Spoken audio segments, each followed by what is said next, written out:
রাজনৈতিক বক্তব্য দেওয়ার জন্য আসি নাই, কারণ আমি তো ইলেকশন করব না। আমি কি ইলেকশন করব?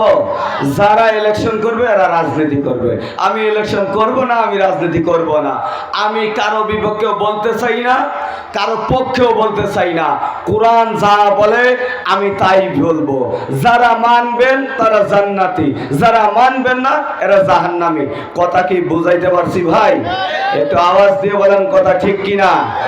কে বিএনপি, কে জামাত, কে চরমনাই, কে হেফাজত, কে আওয়ামী লীগ, এগুলো আমরা ভেদাভেদ সব ভুলে যাব।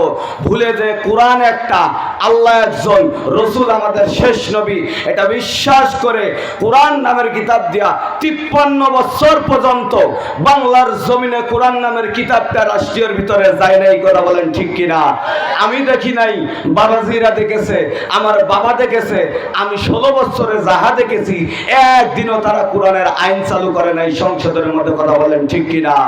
সংসদের মধ্যে যদি কোরআন নামের কিতাবটা যদি চালু যদি হয়, কোরআনের আইন যদি চালু হয়, বাংলার জমিনে চোর খুঁজে পাওয়া যাবে না। কথা বলেন ঠিক কিনা।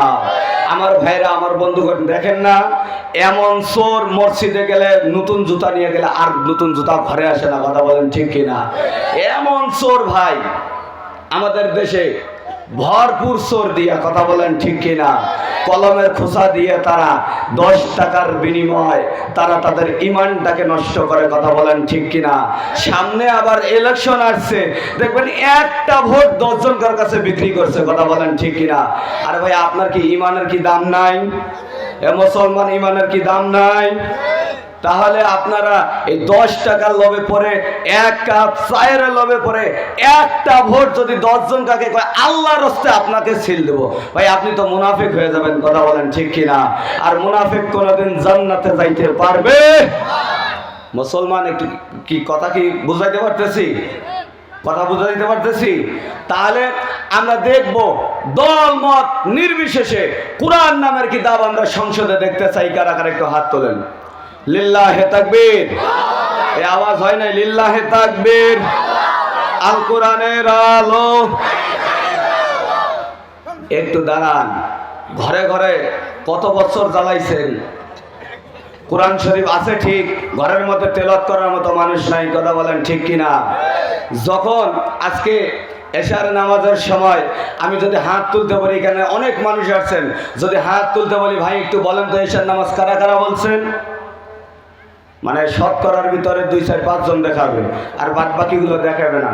কিন্তু কোরআন নামের কিতাবটা যদি সংসদে যদি যায়, তাহলে আজকে রাত 12টার সময় ডক্টর ইউনুস বলে, ও র্যাব, ও পুলিশ, ও বিডিআর, ও চৌকিদার, তোমরা রেডি হয়ে থাকো, তৈরি হয়ে থাকো।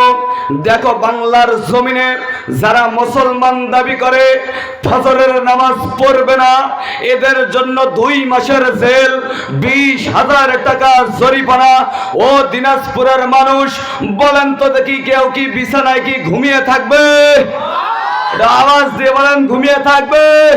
বলবে বাপ রে, 2 মাসের জেল আবার 20,000 টাকা, দরকার হলে উজু করব না, উজু ছাড়া মসজিদে যাবে। কথা বলেন ঠিক কিনা। বাংলার জমিনে এমন কোন মসজিদ নাই যে মসজিদের মধ্যে মুসল্লি দিয়া জায়গা দেওয়া হয়। কথা বলেন ঠিক কিনা। 53